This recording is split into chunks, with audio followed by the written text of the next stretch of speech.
Assalamualaikum warahmatullahi wabarakatuh. Perkenalkan, nama saya Muhammad Aditya Febrian dari Teknik Elektro Universitas Muhammadiyah Sidoarjo dengan NIM 23102010060.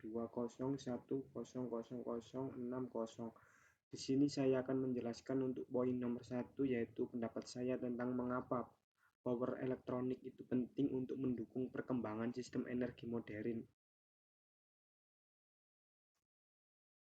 yaitu 1. Pentingnya power elektronik dalam sistem energi modern. Power elektronik atau elektronika daya adalah bidang yang mempelajari pengolahan dan pengendalian energi listrik menggunakan perangkat semikonduktor daya seperti dioda, MOSFET, IGBT, dan SCR, dan konverter modern. Dalam perkembangan sistem energi modern, elektronika daya menjadi komponen inti karena mampu mengubah energi listrik dari satu bentuk ke bentuk lain secara efisien, cepat, dan dapat dikontrol secara presisi. Kemudian peran power elektronik pada sistem energi modern, yaitu pada sistem energi terbarukan seperti PLTS dan PLTB menghasilkan energi yang sifatnya tidak stabil dan berbeda dari standar jaringan listrik. Disinilah power elektronik bekerja. PLTS menghasilkan listrik DC, kemudian perlu inverter untuk menjadi AC, dan PLTB menghasilkan listrik AC dengan frekuensi tidak stabil. Diperlukan konverter untuk menyesuaikan frekuensi dan tegangan. Konverter dan inverter inilah yang membuat energi terbarukan dapat terhubung ke grid dengan aman. Kemudian B, pada sistem EV atau electric vehicle, kendaraan listrik yang bergantung pada power elektronik, terutama pada kendaraan AC ke DC converter, kemudian ada motor controller, inverter DC ke AC untuk motor BLDAC atau AC motor, baterai manajemen. Power elektronik membuat kendaraan listrik menjadi efisien, bertenaga, dan aman. C, pada sistem grid-tied jaringan listrik modern. Grid modern memerlukan kualitas daya yang stabil. Power elektronik digunakan untuk A. Pengaturan faktor daya, kompensasi harmonisa, smart grid dan microgrid. Kemudian penyimpanan energi baterai storage system, BESS.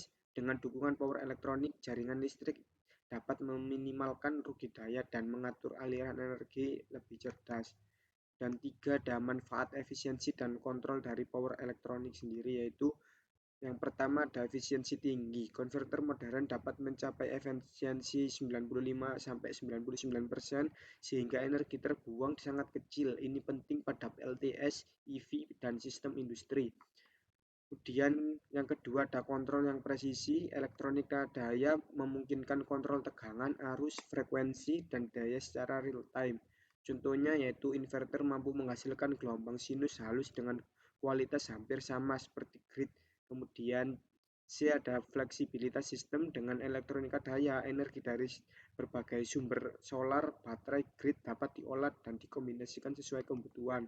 Kemudian tantangan dalam power elektronik yaitu ada yang pertama panas dan manajemen thermal. Komponen daya menghasilkan panas tinggi, diperlukan heatsink, fan atau sistem pendingin khusus. Kemudian gangguan harmonik, inverter atau konverter bisa menghasilkan harmonisa yang dapat mengganggu peralatan lain jika tidak difilter. C, keandalan, sistem bertegangan tinggi harus aman terhadap lonjakan tegangan, arus besar, dan kondisi ekstrim. D, biaya komponen power elektronik dan teknologi pendukungnya cukup mahal, terutama untuk kapasitas besar. Kesimpulan, power elektronik adalah tulang punggung sistem energi modern. Tanpa elektronika daya, PLTS, PLTB, EV, BESS maupun grid modern tidak dapat berjalan secara efisien dan stabil. Elektronika daya memungkinkan konversi energi bersih yang andal, efisiensi tinggi, dan kontrol fleksibel untuk mendukung masa depan energi yang berkelanjutan. Sekian untuk jawaban saya pada UTS Elektronika Daya nomor 1. Kurang lebihnya mohon maaf. Wassalamualaikum warahmatullahi wabarakatuh.